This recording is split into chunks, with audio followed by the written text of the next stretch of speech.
people, welcome to my channel Miss Explorer DHK. আজকে আমি হাঁটছি walking through the streets of Mirpur 10 নম্বর চত্বর, to be very specific। এবং আমি এসেছিলাম পার্ট 1 এর ডেডিকেশনে শাহালি মার্কেটে। আমার ফোনের মধ্যে ফোনের স্ক্রিনটা খুলে গেছে, ওখানে আঠা লাগালাম। তারপরে বের হই, এই যে মানুষের ভিড়, নড়তে পারছি না কোনোভাবেই। সব সেকেন্ড হ্যান্ড ঘড়ির দোকান, মোবাইল কভার, বেল্ট,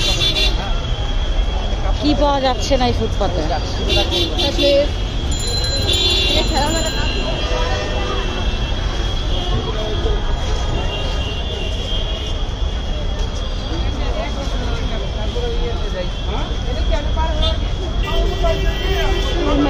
সব থেকে শুরু করে সানগ্লাস, এটা তো পুরোই সানগ্লাসের জোন বলা যায়।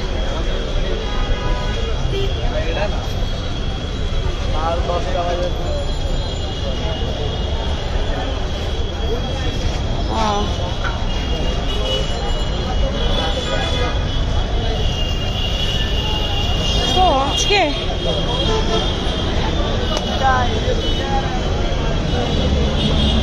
এই মিরপুর 10 নম্বরে এই চত্বরটা সবসময় এরকম বিজি থাকে, সবসময় ভিড় থাকে। দেখো এক মিনিট জায়গাও, সিঁড়ির নিচেও ইভেন চলছে কিছু না কিছু কেনা বেচা, হাট বাজার।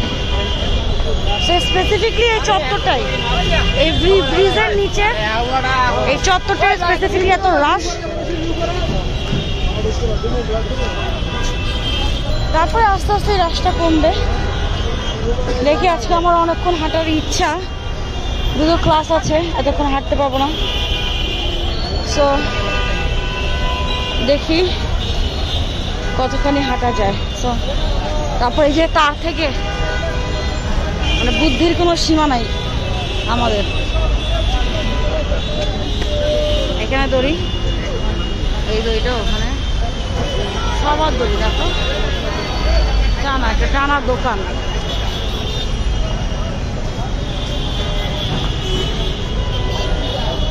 সো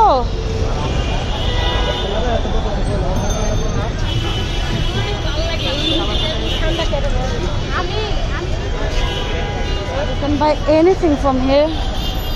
এখানে সব কিছু আছে, বিশেষ করে মোবাইল ফোন রিগার্ডিং জিনিসপত্র, headphone, phone cover, phone screen. Specifically এই জোনটা, যেহেতু এই মার্কেটের সামনে এই জোনটা স্পেসিফিকলি সব মোবাইলের।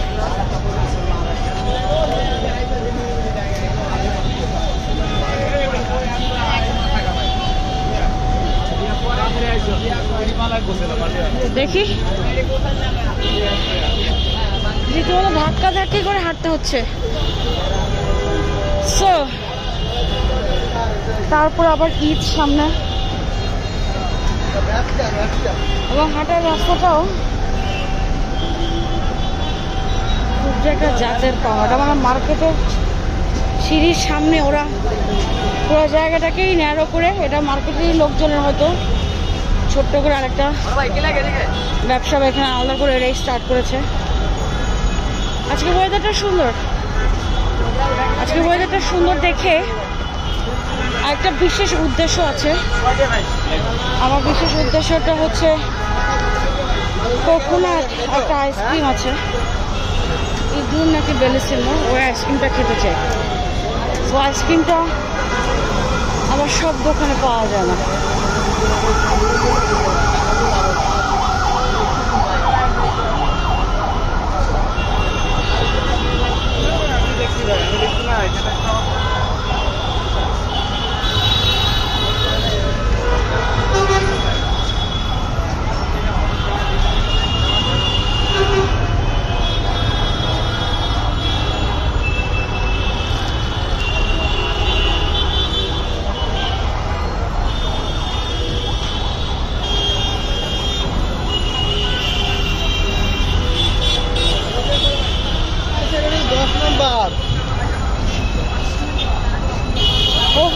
লক্ষণীয় বিষয় অতিরিক্ত অতিরিক্ত হর্ন। আপনারা খেয়াল করেছেন কিনা জানি না।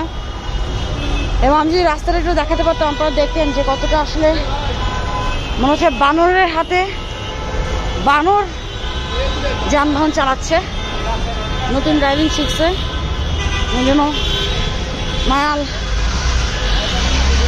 উঠেই টান দিচ্ছে আর কি, একটু মনে হয়। আর হর্নের শব্দে মাথা ধরে যায়। একজন ঝাড়ু দিচ্ছে, মানুষজন হেঁটে যাচ্ছে, তাদের মুখের উপরে ঝাড়ু দিচ্ছে, মানে কোনো কিছুই না আমাদের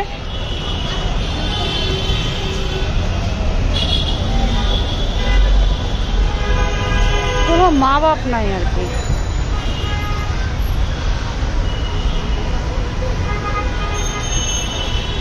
সিটি ওয়াকের আজকের এই জায়গাটায় একটু ধাক্কা ধাক্কি, একটু ভিড়, একটু রাশ, কারণ কয়েকদিন পরেই ঈদ আসতেছে, মানুষজন ঢাকাও ছাড়বে, লোকাল সব বাসগুলোও দূরযাত্রা মানুষজন নামা স্টার্ট করেছে। তো সব কিছু মিলে একটা হই হই কাণ্ড ব্যাপার চলছে। দেখা যাক কতখানি হাঁটতে পারবো আজকে জানি না।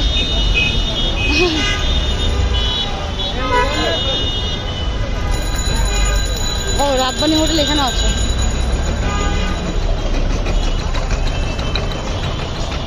ও কত যে স্টাইল।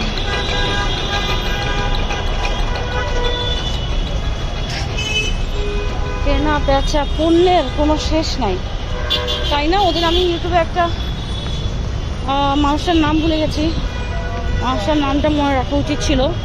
তারা যদি মনে থাকে আমাকে নামটা মনে করায় দিয়েন। একটা মেয়ে, উনি হচ্ছে এই যে ঘর গুছানোর উপরে কাজ করে, যে একটা বাসায় বা আমাদের আসলে কত জিনিসের দরকার, এত চারদিকে এত এত এত পণ্য, এত পণ্য, so many things to buy. কোনটা ফেলে কোনটা কিনবেন, কোনটা রেখে কোনটা আপনার দরকারি।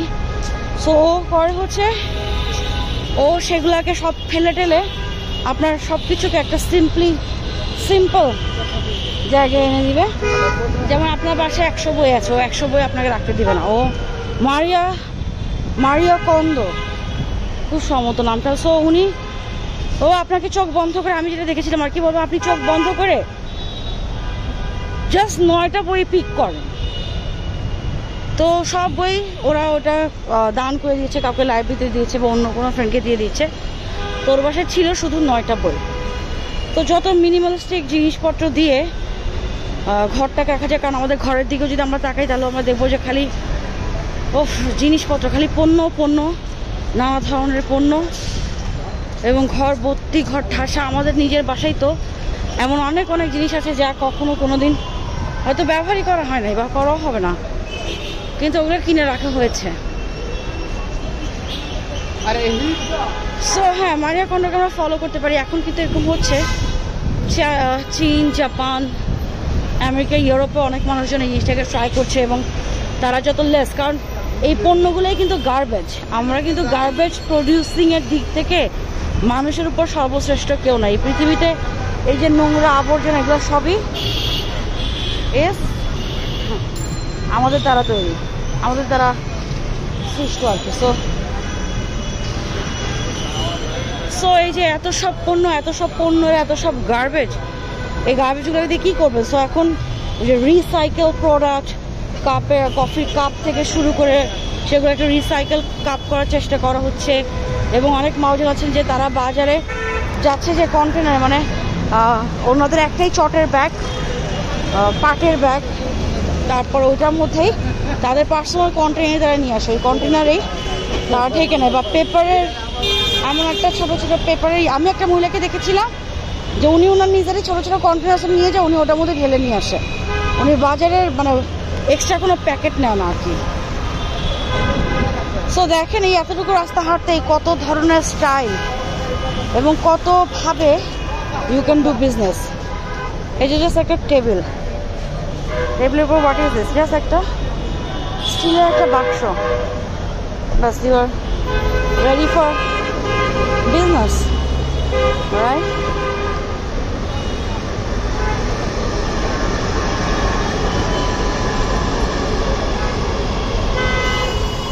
সো এরকমই আজকে আমাকে অনেক হাঁটতে হবে, আমি বুঝতে পারছি।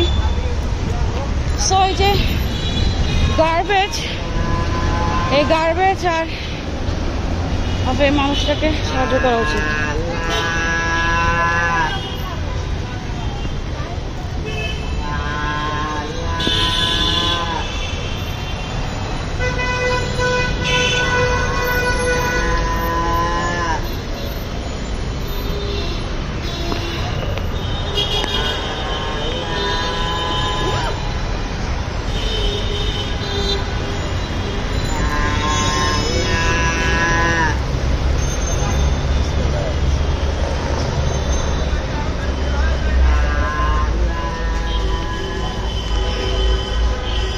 সো তারপরে আমরা এই যে অপরিষ্কার অপরিচ্ছন্ন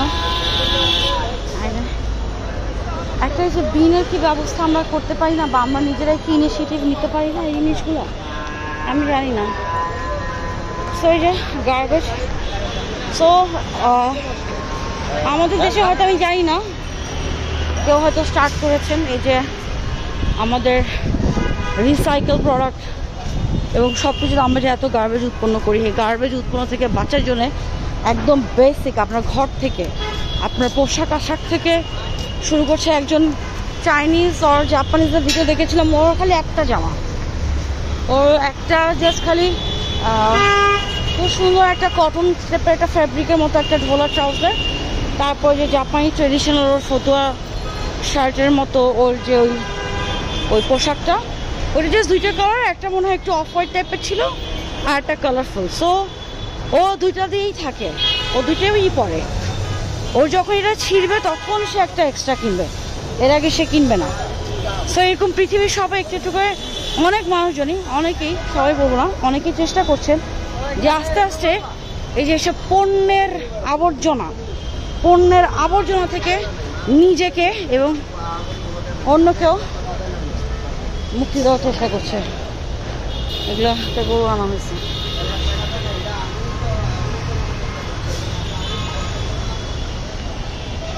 সো আমরা কি এটা ভেবেছি কখনো যে যে গার্বেজ, তারপরে দেখেন এই এতটুকু রাস্তা হাঁটতে হাঁটতে আমার কিন্তু অলরেডি মাথা ব্যথা করছে। কারণ কি বলুন তো, কারণ শব্দ, এত হর্ন যেরকম দরকার। দেখেন পুরো রাস্তা কিন্তু খালি, তারপরে যে বাসটা থেমে আছে দাঁড়িয়ে হয়। তো এই শব্দ দূষণ নিয়ে আমি জানি না আমরা কি আদৌ করছি কিনা, আই ডোন্ট নো।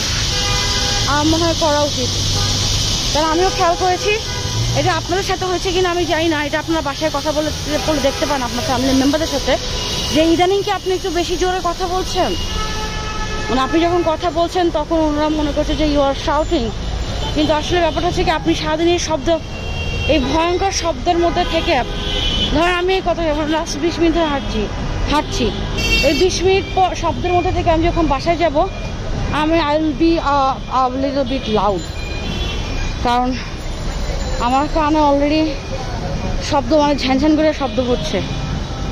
ও কি বানাচ্ছে এটা? পুতুল, সুন্দর বানাও। সো সব কিছুই আর কি মানে সুস্থ অ্যান্ড স্বাভাবিক, দেয়ার ইজ নাথিং, মানে I need or we need একটা সুস্থ স্বাভাবিক কিছু, ওই যে আবর্জনা থেকে মুক্তি চাই, এটা কীভাবে করা যায়। তো আমিও এই জিনিসটা নিয়ে আমি অনেকবার ভেবেছি, আমিও ভাবছিলাম যে আই উইল থ্রো অ্যাওয়ে আমার অনেক জামা কাপড়, এগুলো কিছু ফেলে দিব, যেগুলো আসলে দরকার নেই, যেগুলো হয়তো অনেক বছর পরি না। ওদিন বিবিসির একটা ডকুমেন্টারি শুনছিলাম, ওখানে বলছে যে একটা জামা হায়েস্ট সর্বোচ্চ মনে হয় 2 বার না 3 বার পরে, মানে এই জেনারেশনের মানুষজন, কারণ এই জেনারেশনের জামা কাপড় অনেক বেশি সস্তা এবং ফ্যাশনে অনেক বেশি আমাদের অ্যাক্সেস, আমাদের কাছে ফ্যাশন অনেক বেশি অ্যাভেলেবল। সো এইসব জামাগুলো দিয়ে কী হবে, সুস্থ আলমারি ভরে গেছে। সো প্রত্যেকবারই প্ল্যান করি, কিন্তু ওই আলমারি খুলে ওই জিনিসগুলো সব বের করে গুছাবো, এটা ভাবতেই আর আগ্রহ চলে যায় আর কি। সো আই এম ট্রাইং, আপনারাও চেষ্টা করেন, আমিও চেষ্টা করি যে যতটা লেস গার্বেজ মানে কিনতেও চেষ্টা করি গার্বেজ, অথবা নিজেও প্রডিউস করতেও কম চেষ্টা করি, কিন্তু আসলে হয় না। কারণ আমি একা কয়টা কি করবো, আমার বাসায় কতটুকুই বা আমি পণ্য কিনি। তবে আমি আমি জামা কাপড়ের বিষয়টাকে আমি চিন্তা করতে পারি, বিকজ আমার প্রচুর জামা কাপড়, প্রচুর বই, প্রচুর অনেক জিনিসপত্র, মানে নেল পলিশ, লিপস্টিক, অর্নামেন্টস প্রচুর। সো এগুলোকে নিয়ে আসলে কি করা যায়, এটা আসলে ভাবছি। সো যারা আমার এই walking the streets of Dhaka এই সিরিজটা দেখেন বা দেখছেন, তারা আমাকে জানান যে এই যে এত সব পণ্য, এত পণ্যের ভিড়ে আপনি আর আমি আসলে আমরা কি করতে পারি। আর এই গার্বেজ পণ্য মানে আবর্জনা, এই আবর্জনা থেকে আমরা নিজেকে এবং অন্য সবাইকেও মুক্তি দিতে পারি।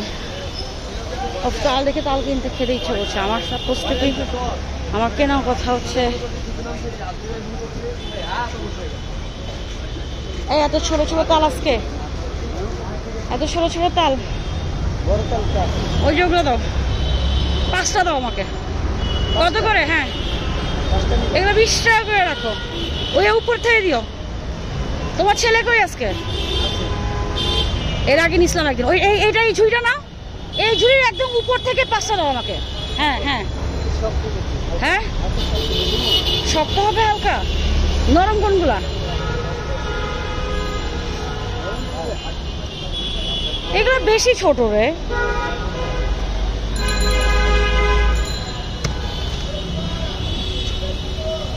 দাও 5টা দাও, একটা কাটো না দেখি।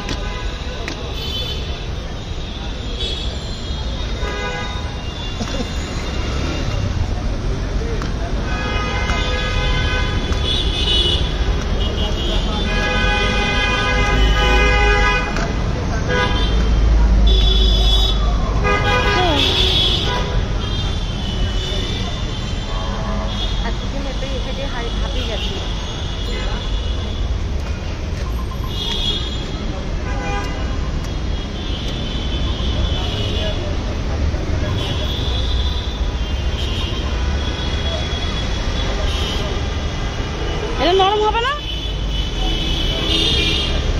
এই কর্নার গুলো ফালাই দিয়েন। হ্যাঁ দেন, আমাকে 5টা দেন। আপনি বেছে দেন, মিলান না, ওটা আলাদা রাখেন, আপনি মিলাই ফেলবেন।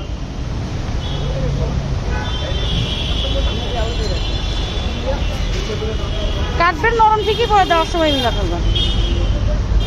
কেন রাখো?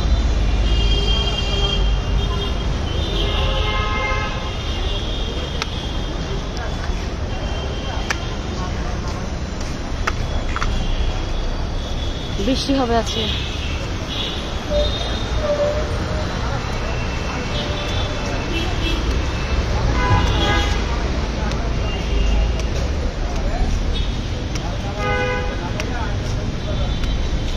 সো হ্যাঁ, যারা আমার ভিডিও শুনছেন, দেখছেন, আমাকে জানাতে ভুলবেন না এই যে গার্বেজ, এই ময়লা, এটা নিয়ে আসলে আমরা কীভাবে চিন্তা করতে পারি। রিসাইকেল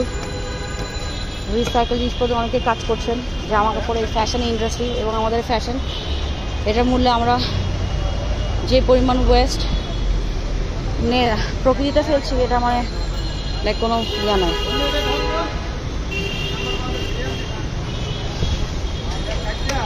আবার সব মিলে গেছে। সো আজকে আকাশটাও ভালো। তো ঢাকা শহরের সবচেয়ে বিজিয়েস্ট রোড মিরপুর 10 নম্বর চত্বর থেকে হেঁটে অলমোস্ট কাজিয়াপাড়া পর্যন্ত চলে আসলাম। সো এখন একটু বিদায় নিব। সবাই ভালো থাকো। তাল খান, গরমে প্রচুর তাল, জাম আমার ফেভারিট। আই লাভ সামার বাংলাদেশে। সামারে আমি ফ্রুটস খেতে পারি। সো আজকের মতো বিদায় নিচ্ছি আমার walking the streets of Dhaka series থেকে। তো আমার এই সিটি ওয়াক, আমার এই হাঁটাহাঁটির পাশে থাকবেন সবাই, ছেড়ে চলে যান না।